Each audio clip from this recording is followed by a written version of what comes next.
So I'm sure that we all have a fear of some sort, whether it be spiders, heights, or the existential dread that we're all a meaningless speck of dust in the grand scheme of the universe. You know, that sort of thing. I'm currently not sure what my greatest fear is, but for the majority of my childhood, as well as the lingering fear today, my greatest fear was tornadoes. I don't know what it is, but something about a highly destructive funnel-shaped vortex of wind capable of destroying entire cities mildly petrifies me. Irrational fears, am I right? You see, where I used to live was a part of this thing called Tornado Alley.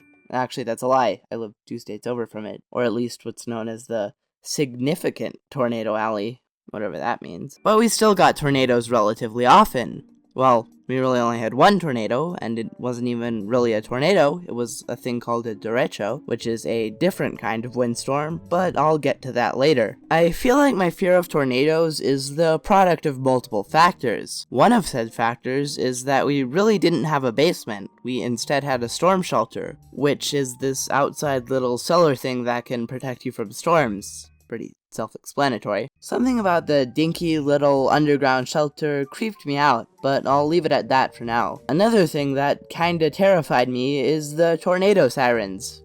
We didn't have those either, but they're pretty much nightmare fuel if you've ever heard them before. One of the most terrifying things, however, was this little radio device that basically told us the status of the storms and weather, and every time I heard the device, I knew that my parents were worried, and that I should be too. Just hearing the static, echoey, monotone voice sent shivers down my spine, and pretty much put me on edge every time I heard it. Probably my second most mortifying experience is what solidified my fear of tornadoes. It was the middle of the night, probably around 2 a.m., and I was asleep on my, well, bed, obviously. And my dad came into the room and said, "Come on, Eli, you have to get up. We need to go to the storm shelter. There's a tornado warning." And so we went. But in order to get to the tornado shelter, we first had to go through the rainy, murky pathway that led to it. It was storming really intensely outside, and the whole atmosphere was extremely creepy for a barefoot, half-asleep, 7-ish-year-old. We climbed into the tornado shelter and sat there for what felt like hours, waiting for the storm to pass, all while having a constant background noise of, "Attention, Jackson County.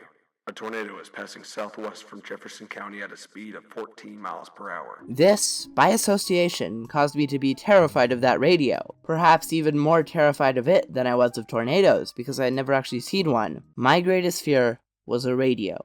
My greatest fear was a This continued on for quite a few more years, especially in the spring, when we would have the radio on pretty much every night to alert us of tornado warnings. I remember this one time where we got the tornado warning in the middle of my playing of one of the older Mario games. I think it was Super Mario Bros. 3, but I don't fully remember it. We were in the storm shelter for quite a few hours, and this is pretty much my only fond memory of it. So remember when I said it was my second most mortifying experience, and slightly earlier than that when I said that I had only experienced one real tornado? Well, that's the story that I'm going to tell now. My most mortifying tornado experience. Let's begin this story with a bit of context. This story takes place, I would say, around a year after my second most mortifying tornado experience, and it was around the end of the school year. I was at school, and one thing I noticed was that the class was surprisingly short of students. Every few minutes, a student would be called down to the office and picked up, and no surprise, eventually it was my turn.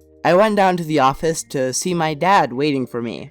Again, it was my mom, but I kinda don't want to be that person that puts featuring popular YouTuber and only gives them 2 lines in the entire video. We get home, go to the storm shelter, and immediately I could tell that this was not just any tornado occurrence. We're waiting in the storm shelter with the incredibly loud sound of wind above us, but what made this occurrence as scary as it was the fact that 1, we had the radio going, and 2, we didn't know how the rest of our family was doing, including our pets, because we had no form of contact with them. And 3, well, I'll get to that in a second. A few minutes go past, and I'm only mildly freaked out at this point. Some 15 or 20 minutes later, the majority of the storm has passed, and my dad said, "Come on, let's go see if anything happened to the house." So we climb up the steps, and my dad starts opening the hatch to the storm shelter. It's not opening. This is where I think I went into panic mode. The only two possibilities I could think of were either A, a tree fell on the shelter, or B, our house fell on the shelter. Now here's the thing.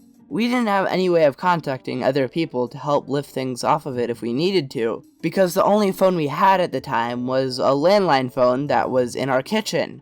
But as you might be able to tell, we couldn't quite get to our kitchen. Thankfully, we were eventually able to lift the top off the storm shelter, and we realized that the thing that was preventing the storm shelter from being opened was a patio swing that had been blown over from the complete opposite side of our backyard. And we had a massive backyard. This was my first time getting to see so much mass destruction. Power lines were knocked out, trees had been knocked over, including one in our backyard, which thankfully wasn't one of the ones next to our storm shelter. The total aftermath was 4 deaths and around 15 injured from what I was able to find. I remember me and one of my friends made a tree that had fallen over at a park nearby our houses into a secret base that we would go to every time we came to the park. But a week later we came back and it was just gone.